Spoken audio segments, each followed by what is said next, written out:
Hello, chess fans. Welcome to another edition of Chess Chat, a program brought to you live from the Rollstone Bank and Trust Studios at Fitchburg Access Television. I am George Marajanian, Program Director of the Wachusett Chess Club at Fitchburg State University. This club, the second oldest chess club in Massachusetts, meets every Wednesday evening from 6 to 10:30 in rooms 163 and 165 of the McKay complex at the university. And with me for this 206th episode of Chess Chat is our award-winning director, Darren Dame of Fitchburg, recipient of FATV's prestigious Boulder Award in 2009, and now approaching his 19th consecutive year as director of Chess Chat. And assisting Darren in the control room and also with camera work on the set is our fellow resident and longtime Wachusett Chess Club member, Brian Bigelow. And my longtime associate and trusty co-host, Dave Kucha, who would normally be here, is not here because he is busily engaged in playing chess at a chess club right now in Keene, New Hampshire. It's the Knights Chess Club, the most active chess club in the state of New Hampshire, and that's where my co-host is right now. But I have the honor and pleasure of introducing our Chess Chat fans to our special guest for this episode of Chess Chat, and he is none other than Eric Nager, who is talking to us, actually, I believe, from Deerfield, New Hampshire, and I'll check with Eric to see whether that's true or not. Hello, Eric. Eric, hello, George. Are you communicating with us, Chess Chat fans, from Deerfield, New Hampshire, or somewhere else? No, I am in Deerfield, New Hampshire. You are correct. Okay. Now, you have quite a story to tell because you actually wrote a book about a great story about Alabama. Alabama's first national champions in chess. And this was actually a national team championship. And you also wrote the book with the title, The Pawn Who Would Be Queen, but it actually inspired you to put together a documentary. You actually followed up with a film documentary based on this book. So tell me now, what did you do? How did you acquire? You played a major role in this school in Alabama. It was the Bayside Academy in Daphne, Alabama. Can you tell our Chess Chat fans, where is Daphne, Alabama, in Alabama? Where part of the state is it? It's in the very southern part of the state. It's on the other side of Mobile Bay from the city of Mobile. Okay. Which is a port city. And growing up as a kid, I went to high school in that area and played in a fairly robust scholastic chess league. Ah. And got away from chess after my high school days and went back there years later. My nephews were attending Bayside Academy, and I thought to myself, I wonder if this league is still going on and if Bayside would like to have a team. And I found out the league was still happening. Started in the academic year, I believe 1970, 1971, and it's still going strong. And I was told that, yes, the league was still going on. Bayside would like to have a team, but they didn't have a coach, and that's how I started. So you actually were Bayside Academy's first chess coach? That's correct. Okay. And now what you did with that chess club or chess team at Bayside, you actually developed it into a victorious team as far as dealing with the state scholastic championship. Didn't you actually, within 2 years, turn that Bayside Academy chess team into state champions? That's right, George. We started from scratch, so I did not have high expectations, and there are no class divisions in chess. So we were a small, what we call a 2A school, if you know the different classifications of athletic divisions there. Right. The largest schools at that time being 6A. So we were a very small school, repeatedly going up against much larger schools. So I didn't really have any expectations about a lot of success, but in our second year, we won the state championship. And so that kind of set us on our way. Okay. And then within 5 years, Bayside Academy went on to win a national championship in Nashville, Tennessee, in a tournament called the Super Nationals, a huge scholastic chess event held annually in the United States. Well, So- it's every 4 years, actually. Oh, because they do four every years, not every year, but every 4 Yeah. years. Okay. all And the they call- grades come together. All right. So Bayside actually, what year did they win actually at the Super Nationals? That was 2005, and it was our first foray into the national scene. And in our local league at that time, we played game in 60. Okay, 60 was was our time control. Okay. And at that time at Super Nationals, the time control was G120. Wow. So that means a game could last as long as 4 hours. So we couldn't even simulate that in our practices. We only practiced once a week for 2 hours. So we couldn't even simulate that time control. Okay. So the fact that the players did so well was really a testament to them. Okay. So that's quite an accomplishment. You played a major role, actually, having Bayside win that national championship. And this is the story you tell, you write about in your book, The Queen Who Would Be Queen, the Pawn Who Would Be Queen, but also Yep. became a documentary. Now, you co-produced this documentary with another fellow by the name of John Woods. What can That's you tell right. our viewers about John Woods? No doubt a chess player? He's not really a chess player. He's a film filmmaker. producer. He's a graduate of University of Southern California Film School, Oh, and he relocated to the South to tell positive stories of the South through film. uh-huh. Because I think he felt that maybe the South is stereotyped sometimes, and not all the stories are positive. So I met him one time. I was talking about the original title of my book was called Checklist for Checkmate.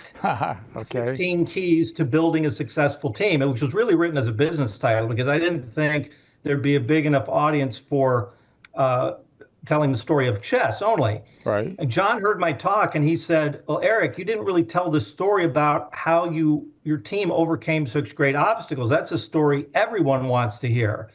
So he said, if you will rewrite the book with that in mind, I'll help you film a documentary about it. And that's how that partnership began.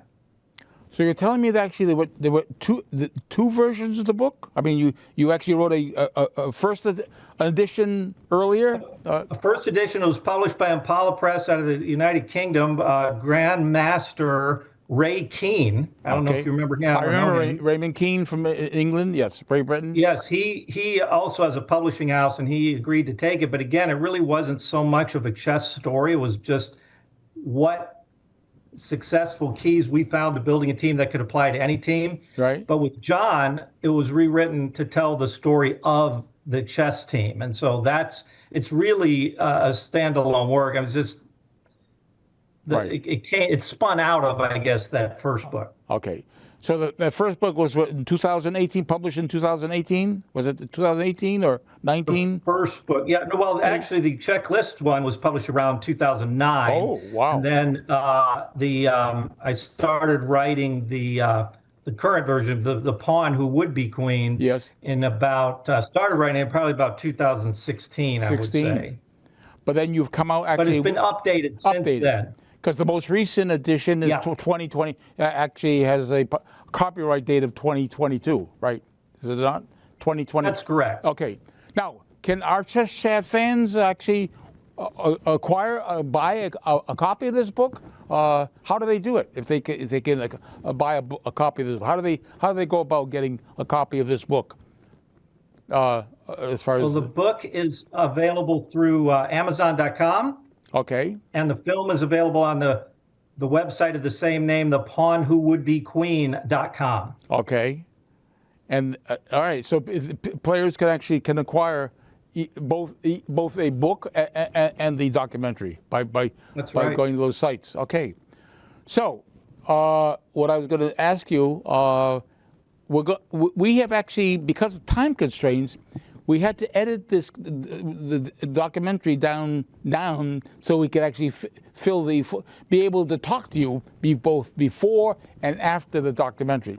So we're going to be starting actually this. I think we should start this documentary that you co-produced with John Woods, and then we'll be able to talk after the presentation of the documentary more about Bayside Academy, but also chess and the value of having chess in the school curriculum. Yeah, we're going to get to that subject as far as the importance and the benefits of having chess as part of the school curriculum in the United States.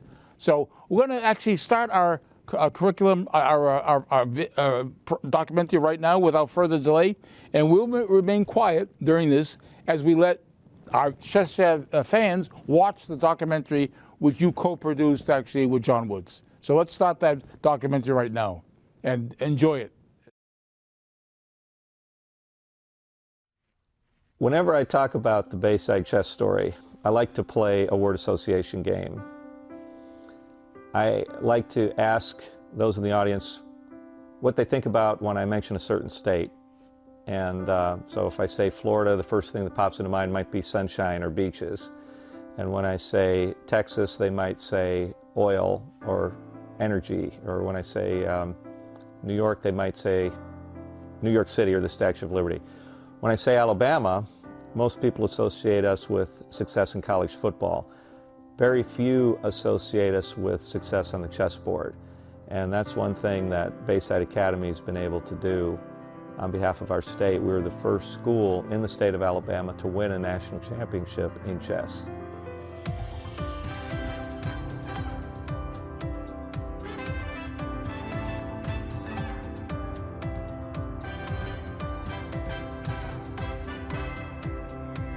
I'll always talk to kids and ask them what they like about the program.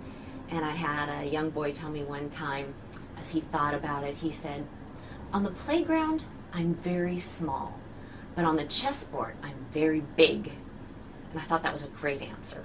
For kids who are starting, I would say, yeah, you know, if you learn like the building blocks, right, and practice the building blocks, and learn your openings like you're supposed to, and practice your end game like you're supposed to, right, and you learn kind of like you know, little tactics and maneuvers, then you can start to kind of put those together in fun ways that, you know, let you like express your creativity.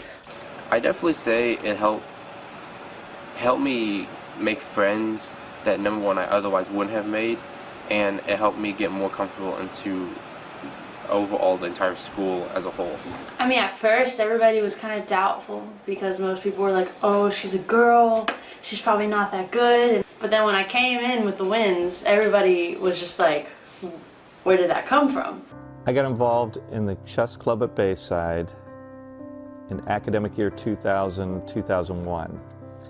I had just relocated to Alabama and wondered if this chess league, a scholastic chess league in which I competed as a player, was still going on. I found out it was.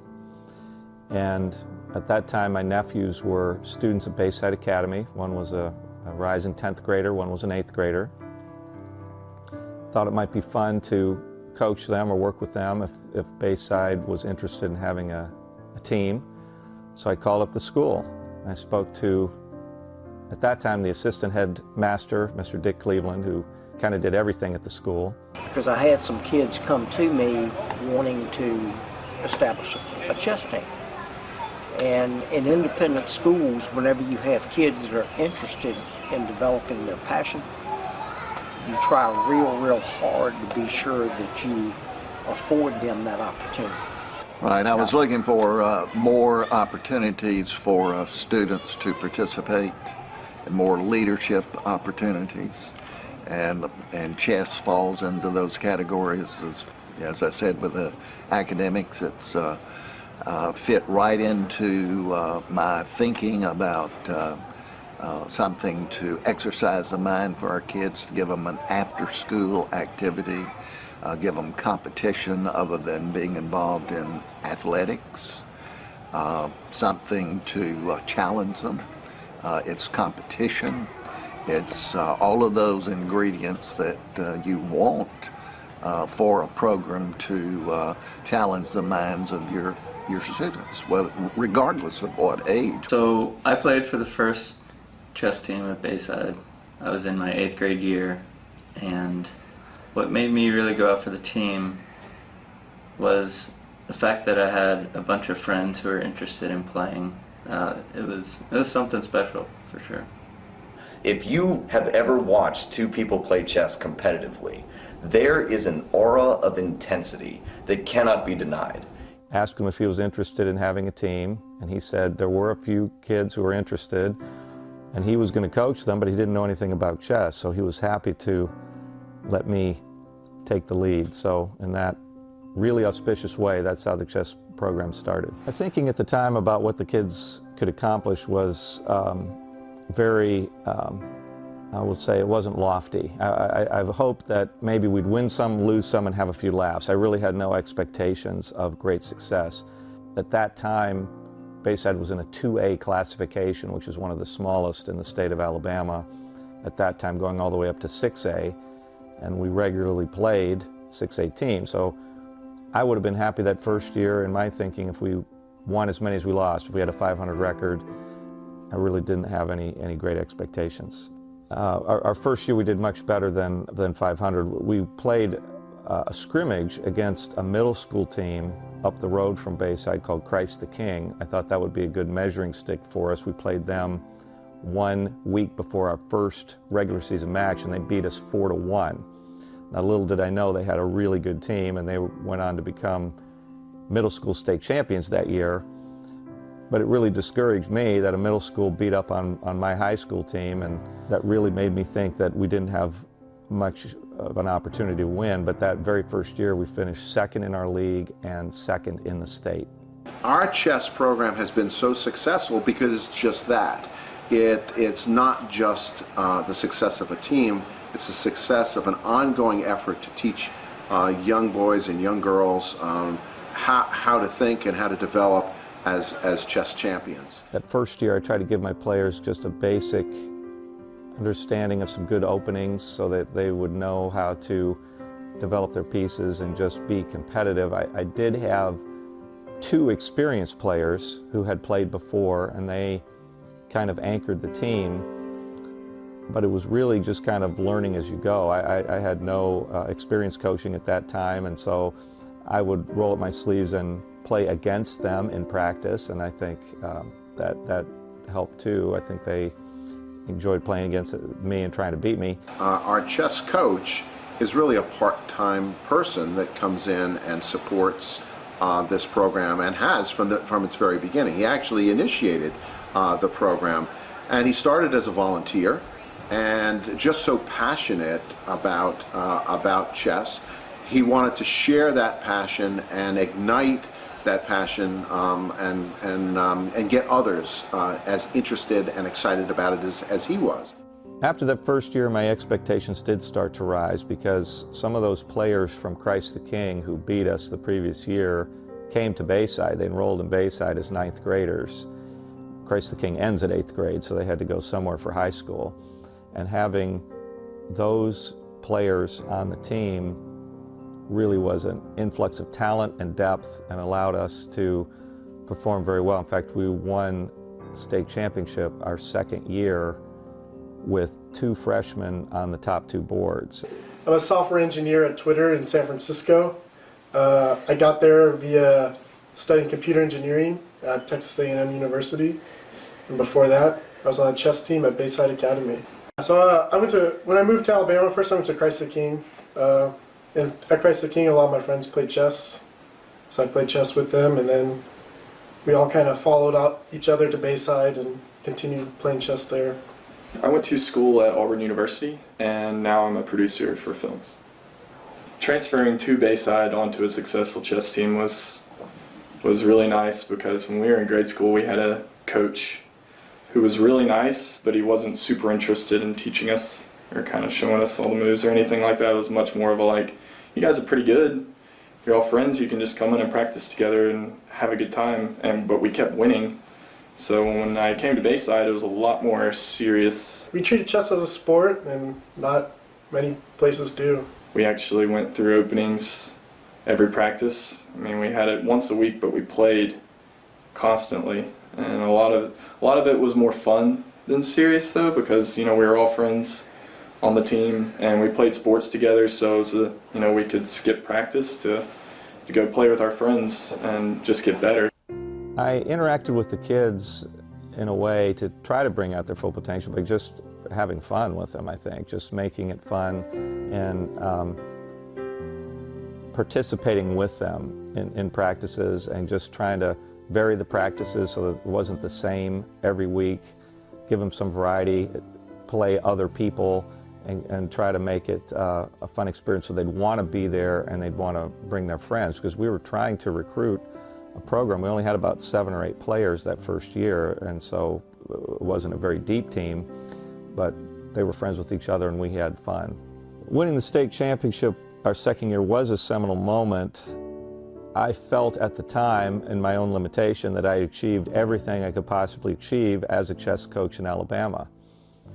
Other than maybe winning state again, I didn't think there were any other heights we could attain, although I was mistaken. Well, anytime you win a state championship, it puts you on a different pedestal, puts you on a different standard.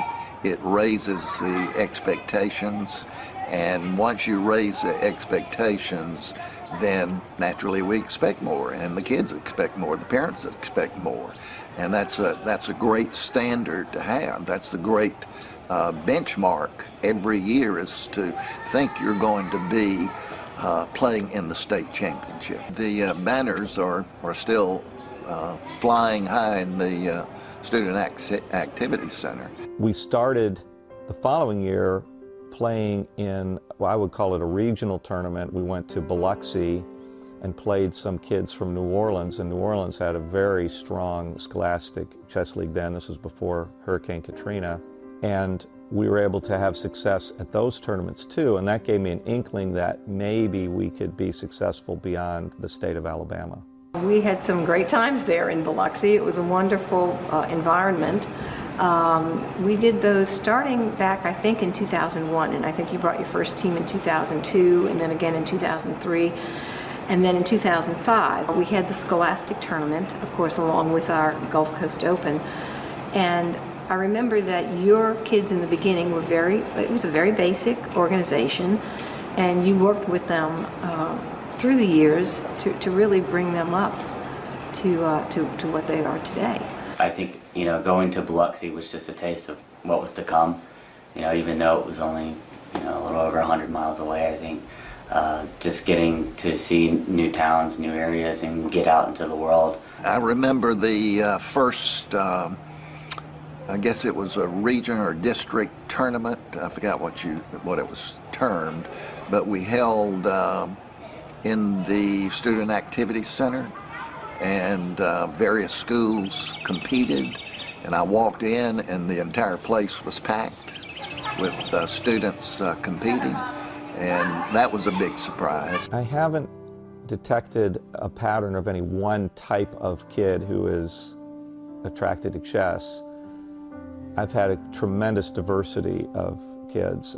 If you ask me what my ideal student is for playing chess, I would tell you it's a piano-playing Eagle Scout, because those have been some of my best players, those who play the piano competitively particularly, and those who have excelled in scouting seem to have been some of my best. However, I've had them from all different walks of life.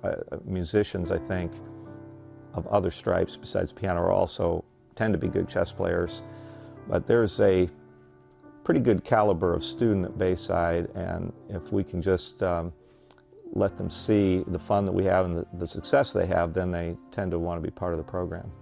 After Bayside, I went to school at the University of South Alabama as a piano performance major, and now my career is teaching piano. Playing chess in your head is very similar, as long as you know the geography of the chessboard and you know how to properly notate. You can just say like E5. I watched my kids mature through chess not only throughout the school year, but also in their high school careers. And I think the change is more evident as I look over a wider sweep of time. One student I'm thinking of in particular, it was my privilege to write to him, or write on his behalf, a letter of recommendation to the United States Merchant Marine Academy, to which he was accepted. After Bayside Academy, I went to college at the U.S. Merchant Marine Academy, which isn't, you know, your typical college experience. It's an academy, very regimental, that basically produces officers for the Navy and Merchant Marine, and any armed branch for that matter. I think in his case, chess brought out his natural leadership abilities, and I saw him mature and grow from a freshman to a senior, and by the senior time he was a senior captain. I always try to identify a senior captain to put some leadership, authority, and responsibility on the kids so they can rally their own peers, rally their own teammates. The parents have been very involved with the chess club. I've had kind of a perfect storm of support during my tenure there among the parents and the administration and the kids. It's really, they've all come together, and you really can't be successful without all three. The parents travel with us when we go places, and one good suggestion I received was to designate a team mom or team mother to help us prepare the logistics of traveling to matches, lining up transportation, also lining up snacks. I've found that chess kids perform better on a full stomach than on an empty one, and so the parents have been very supportive all along the way in our success. As team mom, my most important responsibilities are just organization, just getting the word out on when we have team matches or when there are tournaments, making sure that everybody will be attending, that everybody has a ride to get there, keeping the team fed and hydrated, and then running the annual Bayside Open to help us fundraise for our Year of Chess. Let me put the chess program in the context of our overall strategic plan. We have 5 strategic planning goals, but the second and a very important one is excellence in co-curricular activities. And that really has 2 dimensions from my perspective. One is the absolute performance against other institutions, whether it be private or public schools, but then there's participation. We want to get our students involved in other activities, and chess addresses both of those beautifully. We have, beginning as early as the 2nd grade, regardless of ability, you have a chance to participate in our chess program. But then from a performance perspective, of course our volleyball team has won 15 straight, I guess, state championships, but they haven't won a national championship, and our chess team has. So not only are we at the top of the heap in the state of Alabama, but we're a force in our region and a force nationally. And that's really special. We're not a huge school, but that excellence in chess gets conveyed and communicated on a broad basis.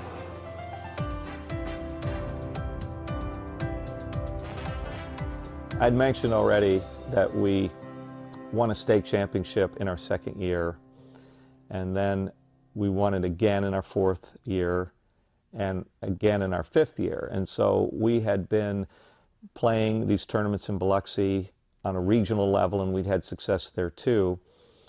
And then I heard about this national tournament in Nashville called Super Nationals, and this is a tournament where the elementary, the middle school, and the high school kids all come together across the nation for one big tournament. We took 17 kids to that first nationals in Nashville, and with real no expectations about how well we were going to do there, because I knew we were going to be competing against kids from around the country. Going to Nashville for Super Nationals was a highlight of our chess career for many of us. I just remember it being like just a crazy experience, you know, just small town Alabama, but we're driving up to Nashville for this tournament. I remember going to the hotel, and it was the biggest hotel I'd ever been in. I remember getting lost, even like trying to go to our room. And this place is fantastic. There's a river running through it. It was a massive hotel with a rainforest inside it. It was a crazy experience, but the size and scope and scale of the event was just beyond anything I imagined chess could be at that time. I remember walking in to the huge auditorium. I mean, there's just hundreds of people sitting down and playing. It was a little intimidating because before we were so used to just kind of being the best team. So when we walk in, like, people would kind of avoid us in a way. I mean, but here we weren't really like that. We were the team from Alabama. There were a lot of, players from all over the country, and I don't know. I remember the number 5,000. Okay, and I wasn't sure if that was correct or not. But there's 5,000, young people playing chess in this massive. The thing was like a military airport hangar or whatever. It was gigantic. And this was also a time control that we could not even simulate in practice. When we played in our league matches, the time control is game in 1 hour. So that means each opponent has an hour on his or her clock, and the game can last no more than 2 hours long.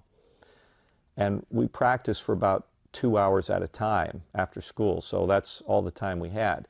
The national time control is game in 2 hours, which means each side had 2 hours. A game could last as long as 4 hours.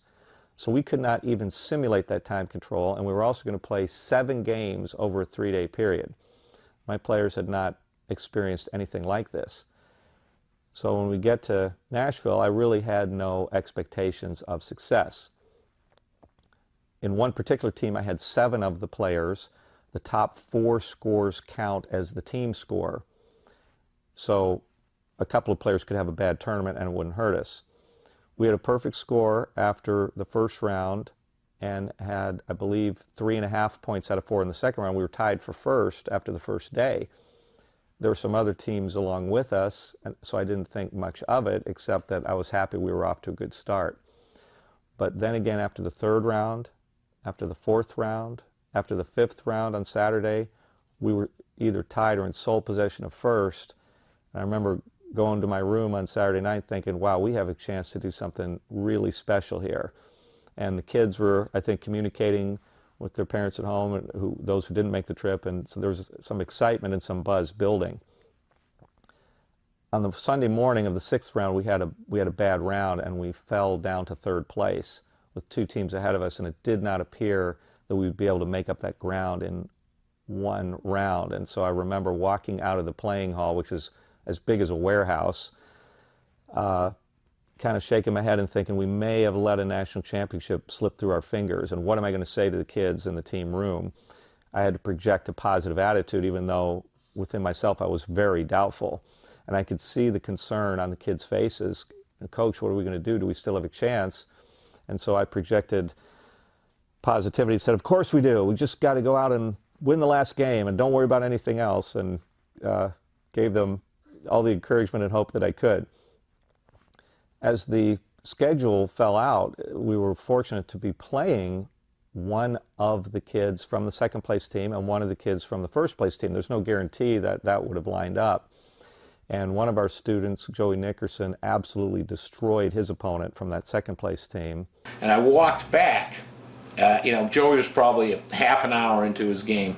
And I walked back, and I'm going to the board to try and find him, and you're somewhere near there. And you come running over like a kid going to an ice cream store, and you say to me, Joey's already up a rook. And you were just like, you and I knew if he's up a rook that early, that he's not going to lose that game. Making me believe we would leapfrog them and move into a contention for first. And the monitors or proctors or whatever you'd say, you weren't allowed to go in between the rows. And so, but the proctors would like walk back and forth like security guards or prison guards. And so when they turned in the wrong direction, I would beeline, go in between and like go up next to the board, like look real quick and then zip out of there. And it was like, I did that for like 10 or 12 kids that were on the teams ahead of us. And I come back to you and say, every one of them's losing. They're all losing. It was like divine intervention. And the last round, I remember everyone else won and I drew, and I thought that was all we needed, but someone else was still playing. I can't remember who it was, and he needed to win for us to get the last point. And then my other player also defeated that team, the individual from the 1st place team, and when all the dust had cleared, Bayside Academy was national champions. When we found out he won, we all flipped out. It was awesome.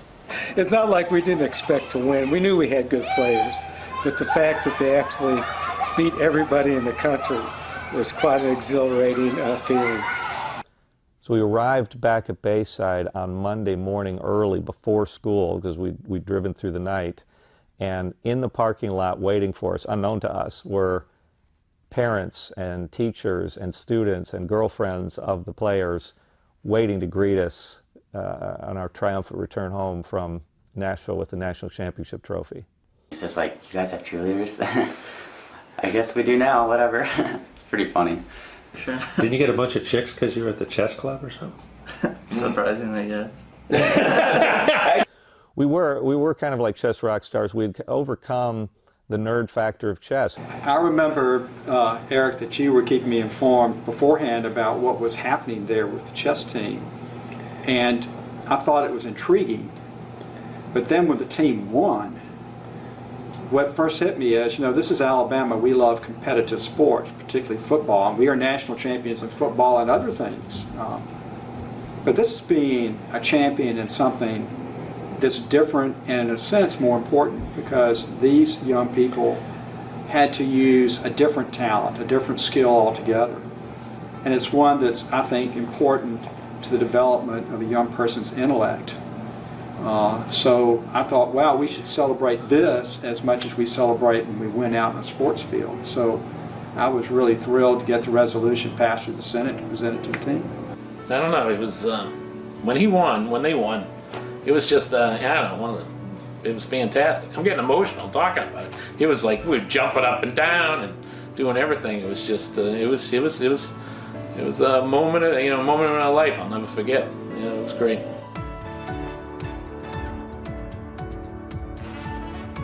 It was a tremendous honor to be invited to go to Russia.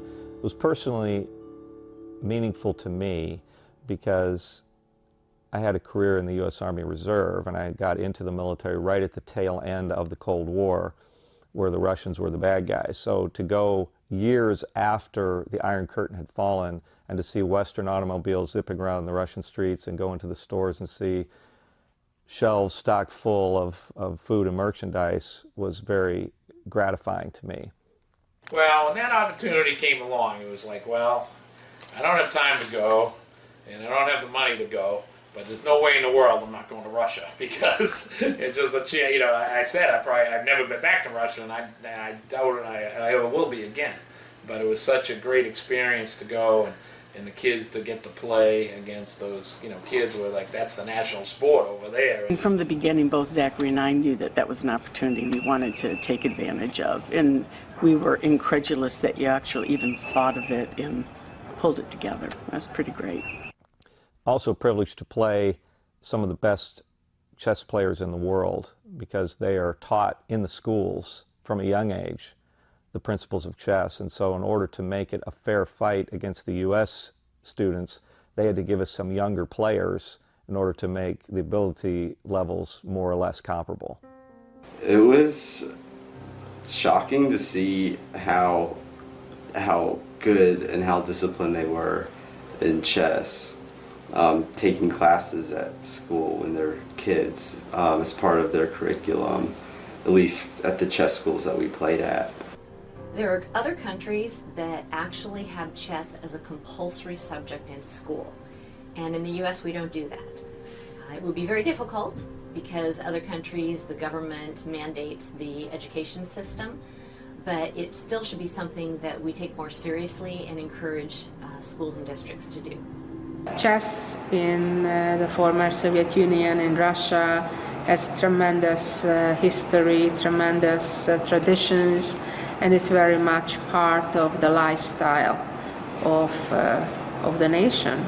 They try to match us up with students of comparable ability, right. And I was 16, I guess 16 or 17 at the time, and I was playing like 8 and 10-year-olds, right. the kids who are just going to chess academy every day, like practicing and learning. But it was cool also, just like you're playing people you can't even talk to. Like we don't even speak the same language, but we can both play chess. The Moscow trip was in 2006. This was the year after we won our national championship. And I had heard from a gentleman named Mikhail Kornman, who was trying to put together an initiative called Chess for Peace.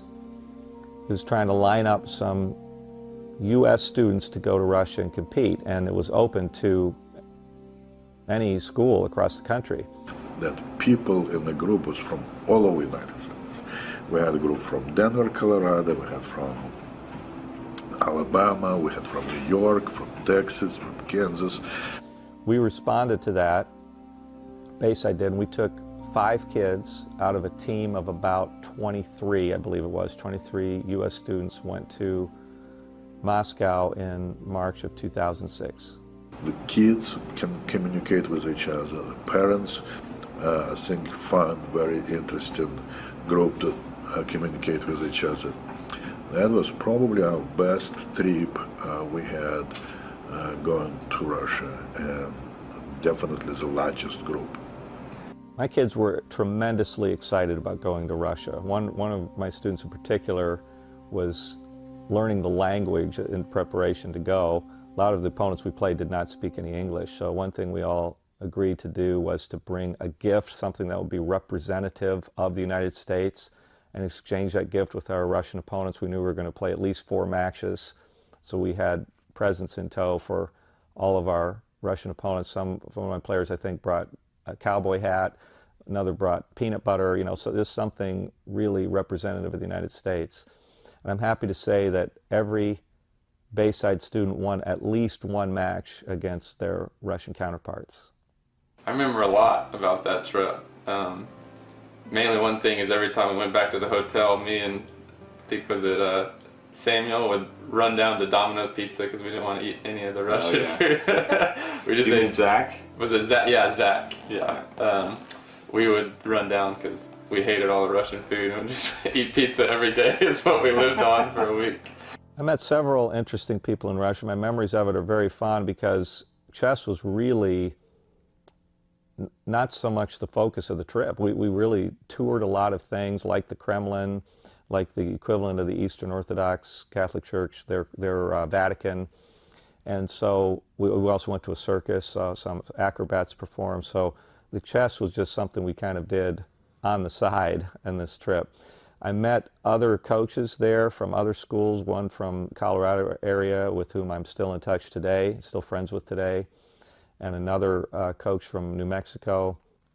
So I really formed some friendships that have been very enduring, in addition to keeping in touch with the gentleman who organized the trip. Some memories of that trip, I remember everyone being very excited to go see how chess is a part of the culture of Russia, and it was fascinating to see the different chess schools and the bits of history on the walls. I remember that. The excitement of the players going into the matches. Another individual we were privileged to meet is Grandmaster Susan Polgar, one of the best female chess players in the world, who traveled with us on this trip to Russia. And at one point she put on a simultaneous exhibition against all, I believe it was 26 U.S. students, and she beat every single one of them. She was all business when it came to playing chess. It was very interesting to see the transformation in her, how she was so friendly and helpful and cheerful and when we were touring around, but when it came time to playing chess, she was all business. I was the first woman to break the gender barrier in becoming a grandmaster in this male-dominated field. And I also won 4 different world championships, 10 Olympic medals, 5 of them gold, just as a short summary of my accomplishments. I've kept in touch with her too.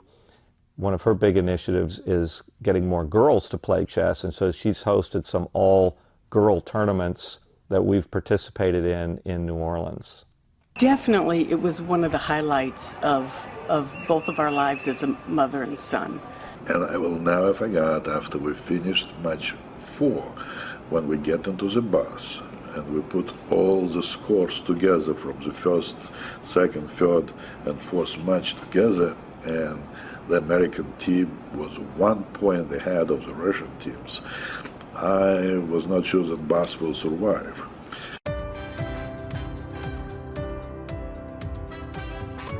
I'm not sure why girls are underrepresented in chess. Scholastically and nationally, only about 10% of the players are girls, and as the parent of 2 daughters, I would like to encourage them to play and have more girls playing.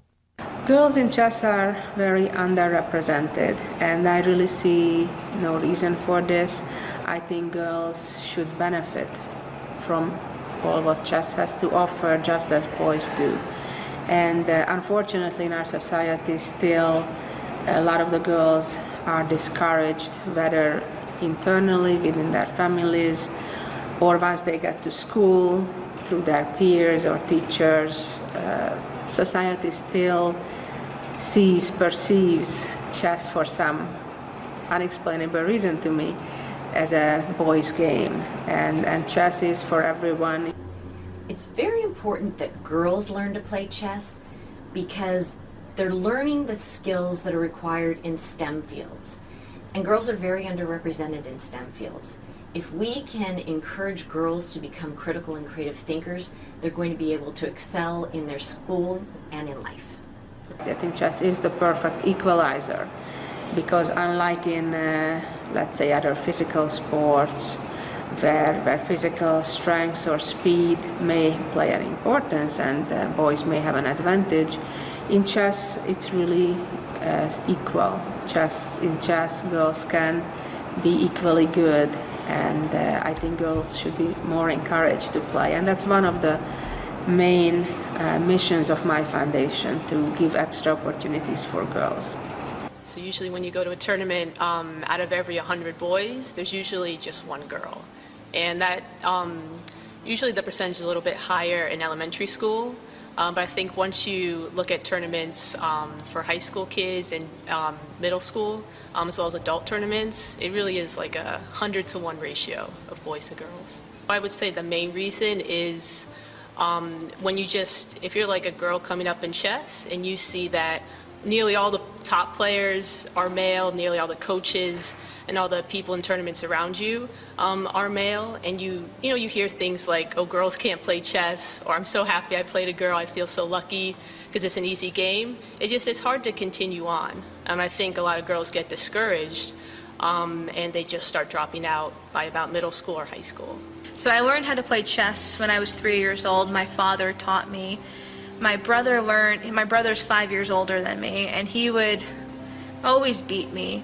And I always had this chip on my shoulder. I wanted to beat my brother. He would, be torturous when we played chess. He would play me blindfolded, take all my pieces. And I was like, you know what? I'm going to get good and I'm going to beat my brother. He's still better than me, but I could probably get 1 out of 10 against him, which is big. He's a national master in chess. Chess is a game for everybody, and everybody should feel like they can be able to play because it's good for chess to see ideas coming from a lot of different places. So for boys and girls to play chess, I feel like you have ideas coming from everybody and ideas coming from a lot of different places as well. It's important for all children to play chess or to learn chess because of the skills that it teaches. And if you look at any chess club across the country, you'll see that it's dominated by boys because boys think of themselves as chess players more. By being during the school day, you reach all kids, girls, boys, all ethnicities, all children. I think playing together was really fun just because it was kind of like girl power because there were very few girls on the team, so just supporting each other was great. Yeah. And playing each other was great, and we would help each other get better, and then we could go and beat the boys, which was always fun. And I like beating boys in chess. I've heard whispers of girls can't play chess, they're terrible at chess. And I always get such satisfaction when I beat a boy in chess, or now an adult male in chess. Especially when I hear them saying she can't play chess. So it's a big thing, it's a big chip on my shoulder to play chess. Do it and prove all those little boys wrong. They're all probably just flirting with you anyway when they tell you you're dumb. That's one thing I learned. That's what they think flirting is. What I would tell another little girl who's considering playing chess is to do it. To not listen to anybody who's saying that's nerdy or that's not what the cool kids do. I think you should do it because it's going to make you smarter and you're going to go farther than the next person who doesn't play chess. I would greatly encourage girls to join chess clubs because I think it represents a tremendous opportunity for them. The skills that you acquire and the brain power you acquire from playing is just priceless.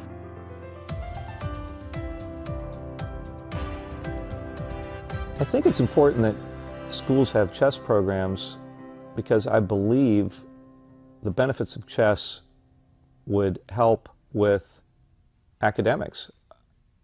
From my travels, going to Russia and seeing how those students are taught in the classroom, if you look at their standardized test scores, they outscore the United States in math and science and those type of things. And chess is really the building blocks for the STEM type disciplines, the science, technology, engineering, and mathematics. It's the fields that all kind of go together that are so important to the modern American, modern worldwide economy. And we don't have enough people with the STEM background and skills, both in high school and of course as they go on to college. It's going to be an increasing demand in the American economy for people with STEM skills, whether they go to four-year college or just use a two-year college where they get a high-demand skill that pays good money. Well, STEM, as you know, is huge. I mean, it's very important to American society and our economy. And we are trying to do everything we can to stimulate STEM programs all over the country. One of the things that those of us who've been chess players have been trying to do for a long time is to see if we can't incorporate chess in schools, get children to begin training early and learn those skills earlier so that it benefits their core academic learning. I believe that if we had chess in the curriculum nationally, it would not only encourage more girls to play, it would help us develop more engineers and have to therefore import fewer from other countries. We could develop more here domestically. Well, the most important impact that I can see, and especially looking back now, because my daughter's 29 years old now, is that it's the intuitive thinking that you learn as a chess player. And technology always involves intuitive thinking. I've noticed that chess helps students academically and just intellectually in general. Specifically, when we write down our moves, a tournament chessboard is gridded with letters and numbers along the side so that we can write down our moves and then study our games afterward. When students are writing down their moves, they are plotting coordinates on a grid, which is applied algebra. So what have they just learned? Well, that's graphing skills, absolutely. Now, how long does it take you normally to teach graphing skills? Oh, really, a couple of weeks. Do you realize we just did that in less than 5 minutes? I just saved you a week and a half of instruction time. So chess is applied mathematics, and whether they realize it or not, they're learning those principles that will then help them in math when they study it. I love chess because of the power behind it. Because kids are learning to be critical and creative thinkers without even knowing it.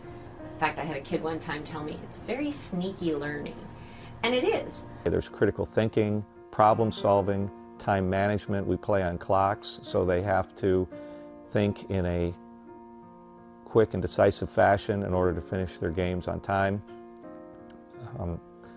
So logic, many of the skills in chess apply directly to success academically and in the business world.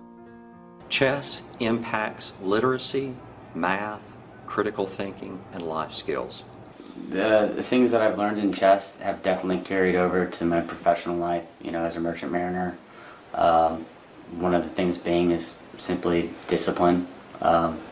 And just in patience and perseverance. And when you're sitting down playing a board game for hours at a time, that's something that you have to have. I love to talk to the business community because I've been a part of that community. I know people there. One of the challenges that they face is hiring people that they don't have to stand over.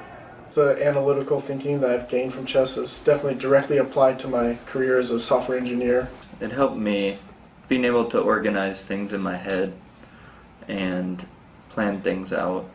The skill set chess gave me was mental fortitude and stamina, because I'm in engineering now.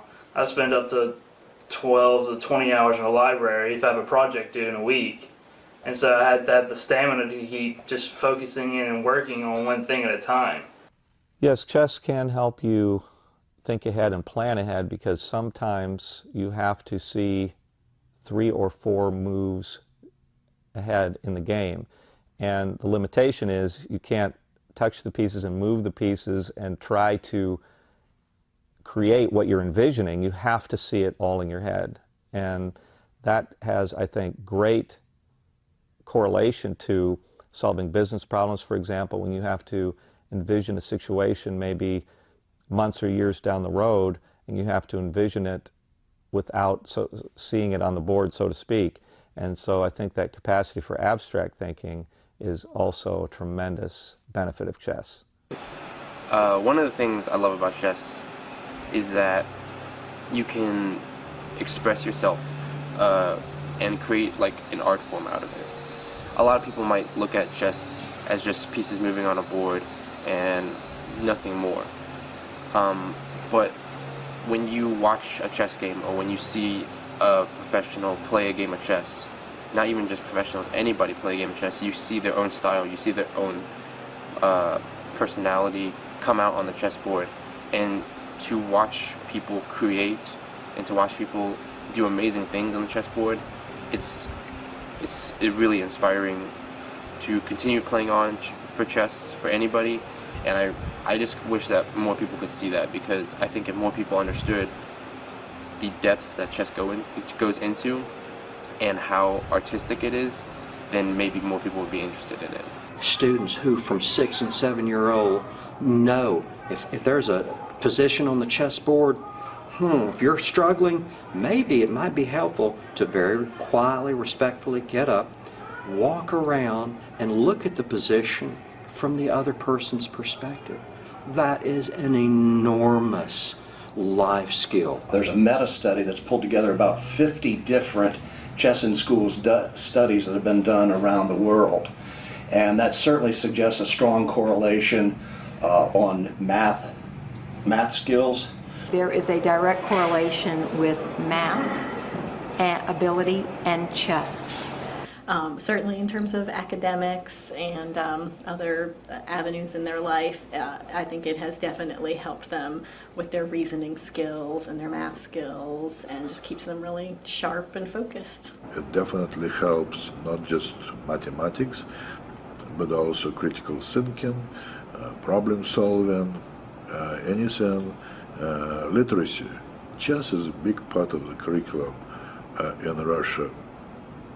And that's why more and more young kids are going through the chess. I meet educators from across the country, and they, I ask them, what do you teach? And then they'll ask me what I do. And I tell them what I do, professional development chess. Here's the response that I get. Chess? You mean the game? Chess? Well, the Alabama Chess Federation has really been interested in getting chess into schools for some time. So now we're in a 5-year pilot. It's the first statewide pilot funded by a state Department of Education in the United States. We've gone from 1,500 students the first year to 2,500 and expect to get close to 4,000 in the coming year. I've listened to educators for now 40 plus years talk about we've got to do a better job of teaching critical thinking skills to our students. And in the chess community, we've been outside waving our arms saying, that's what we do, that's what this game does. It's essential for children to learn critical and creative thinking skills. They're important not only in school but in life.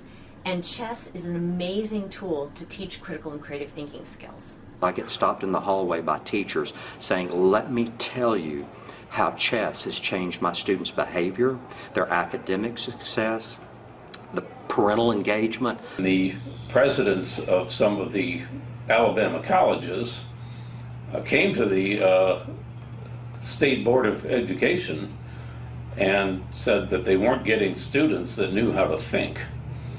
And so this coincided with when the Alabama Chess Federation was trying to pitch the benefits of teaching chess for critical thinking skills to students today. And so the timing was just right for the marriage of those two ideas. Whenever I talk to the kids and I visit schools, I always ask them, what do you like about chess or the First Move program? And their answers always surprise me. But usually they say, it's fun and it makes me think. And I love that children like to think. They want to be challenged, and chess is a challenge.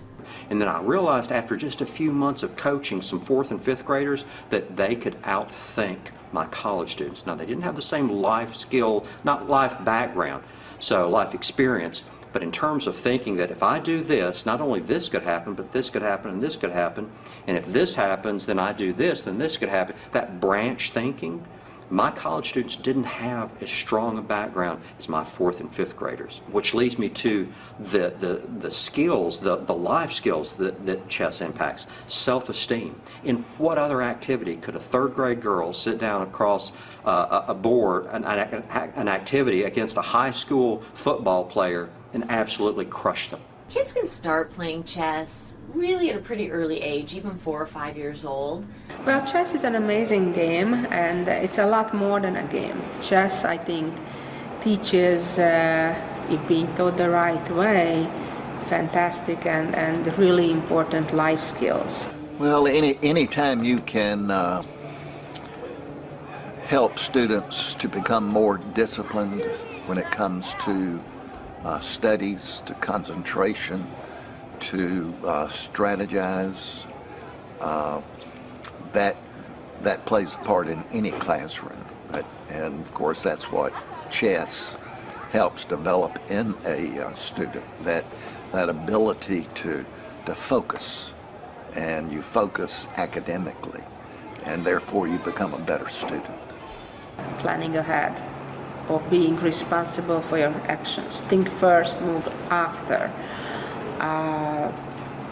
Being decisive, analyze. Those are just some of the key issues that we practice naturally when we play chess. Things that chess has taught me that I can use outside of just chess is that you need to take risks. That's definitely one thing. Play it safe, yes, but you need to take risks, because if you take that risk, yes, you have the chance of losing, but you have the chance of doing something amazing too. And I know that some of my best wins wouldn't have happened if it wasn't for me taking that risk and playing this risky tactic that maybe I didn't look through all the way, or maybe it was too much to look through all the way, but I said, I have a gut feeling, and I think it'll work. I would definitely encourage anyone to have their child play chess. Like I said, I think it helps so much with the logic and the reasoning skills, and also learning to slow down and take your time, analyze situations.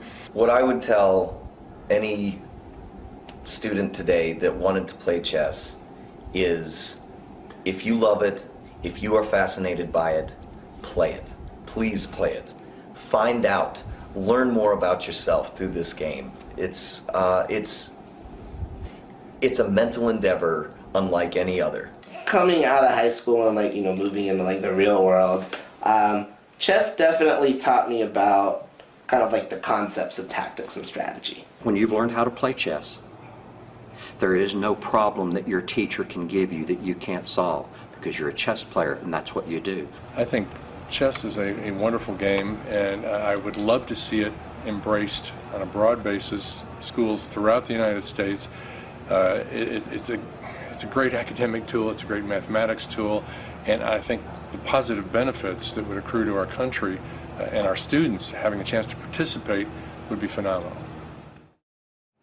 Well, I'd like to congratulate the Bayside chess program, and you guys achieved really a lot. It's pretty remarkable that you could compete even on the national and international level when Alabama is not known much for chess. Bayside's programs, they're just out of this world. The other programs that I've worked with in the summer, they don't even hold a candle to Bayside. None of them compete at the national level. It's more of an enrichment program. What I've found, parents try to find an activity for their kids, so their kids don't really take it that seriously. And here, all the kids want to improve. They have that desire. They sit there and they study. They do the puzzles. They try really hard. And that's what differentiates Bayside's program from the other chess camps that I've done. It's been a privilege for me to be associated with these high caliber students at Bayside Academy. To any head of school that might be considering a chess program at their school, I think you should stop considering and you should start acting. I have seen no other single activity that transforms students, teachers, families, and communities beyond chess. You play, you compete, you have fun, and sometimes you win, and sometimes you learn. My mind is life-changing, really. Some of that stuff where you just small town in Alabama and you just never think you could make an impact on a national level.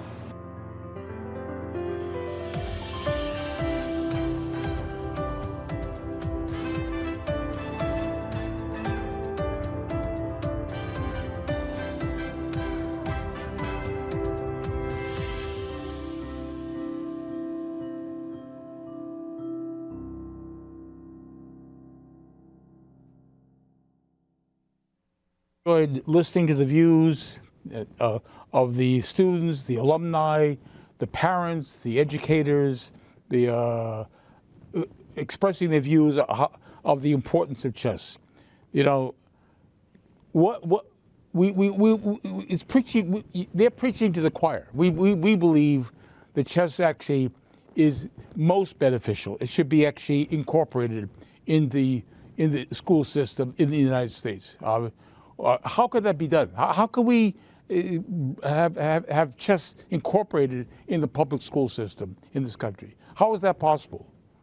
Well, it's a great question, George. I think it has to be done probably on a state-by-state basis. Right now, the only state that's doing it is New Hampshire. There's an initiative here called the Granite Gambit. Oh. And Jerry Nash, who you just saw, yes, interviewed on the documentary, is here in New Hampshire this week teaching teachers how to teach chess in the classroom. So there is a program right here in New England that's going on, and you can look it up on Granite Gambit on the New Hampshire Education website. Okay. But it would be nice if we could have it taught more broadly. So if New Hampshire could take the lead. I mean, actually be the role model for other states to follow. If New Hampshire succeeds in incorporating it actually in the school system, I'm sure other states would like to follow. If they saw that New Hampshire is able to do it, I think that would be a lead for other states to follow. Yeah, because we all know the benefits of chess. There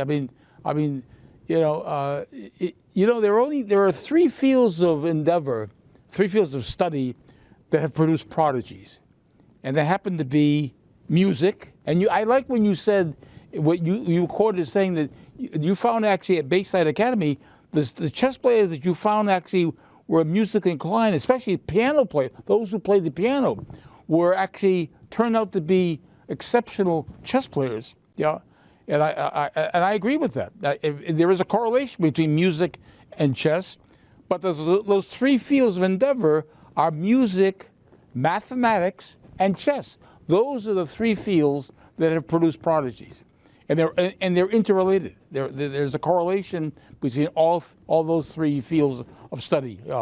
And again, as you said, that chess actually helps students academically and also intellectually. It's a benefit. It's a big benefit, and we need that. We need that in this country to increase the academic skills of the students in this country. And chess is one way to do it. Chess incorporated in the school system is going to help, increase the level of academic skills among our students, because we don't fare too well compared to other countries in the world. Yeah, when it comes to academics. Yeah, that's very true, and it wouldn't be that expensive either. No, not at all. Now, right now, chess is actually. We have states and with schools where chess is a extracurricular. It's an after-school program or extracurricular activity, but it's not. There's nowhere where it's actually part of the school system like it is in other countries. And you said there are countries now where chess actually is a mandatory subject actually in the curriculum. And you pointed out there are countries, I happen to know that actually Spain and Mexico are two countries where it is now, they implemented mandatory chess education in the schools in Spain and Mexico. And Armenia was another country that incorporated mandatory chess instruction in the schools. But we need to do this in the United States. If we want to divide as far as in the field of science and STEM, as far as science and technology, we need chess. We both agree that chess is the most ingenious game ever devised, ever created. Yeah. Yes. Yeah. There's no doubt about it. And I have people I know who scoff at chess. They say, "Who plays chess? Why chess? It's only a game." No, it's more than a game. It's both. It's an art. It's a science. It's a way of life. I've told many people that I've known. I said, I can tell your character the way you play chess. I can detect your character from the way you play the game. Your character is revealed by the way you conduct a game of chess. Yeah, I really believe that. It bears fruit. Yeah, among the people I know. But chess actually. But again, what you're doing in New Hampshire now, you say you're meeting with Jerry Nash Yes. this week, and he was the director actually of the chess program with the U.S. Chess Federation, U.S. Chess, years ago, and he still is involved with chess education, teaching chess in the schools. Yeah, he's still involved with that. Yeah. So when did you start this this program in New Hampshire? I mean, this is something recent. I didn't start it. I discovered it when I came here, but it has been going on, I think, for a couple of years, and I'm interested in learning more about it. But I think that anything we can do, it's a small state. It could be a great lab for experiment, as you were saying, and maybe can lead the way for the rest of the country. Right. Okay. Well, I hope I really applaud you, and I applaud what you did at Bay State Academy. Being the first coach, developing the program, producing champions, state champions, and then national champions. And again, you told me now that your brother now is carrying on as the coach at Bay State Academy. Yeah, so Bay State, that's right. My brother Paul's carrying on the tradition, and he had another successful year. They finished top 10 at a national tournament. And the fun that we had is replicable, George, to any program, any coach who wants to start a program around the country. I would encourage that. And there's a lot more footage than you showed on the documentary as well. Right, exactly. Yeah, we had to actually edit it to get it in because of time constraints. Yeah, but again, there are those who actually can purchase a copy of the documentary by going to the site you mentioned. Yeah, as far as the pawnwhowould-be-queen.com. That's right. The pawn who would be the pawn who would be queen. Yeah. So, I want to thank you actually for being our special guest for this episode of Chess Chat. I think our viewers, especially the parents of youngsters in school, I hope they watch closely. They learned a lot by this documentary. Thank you again, Eric, for joining us for this episode.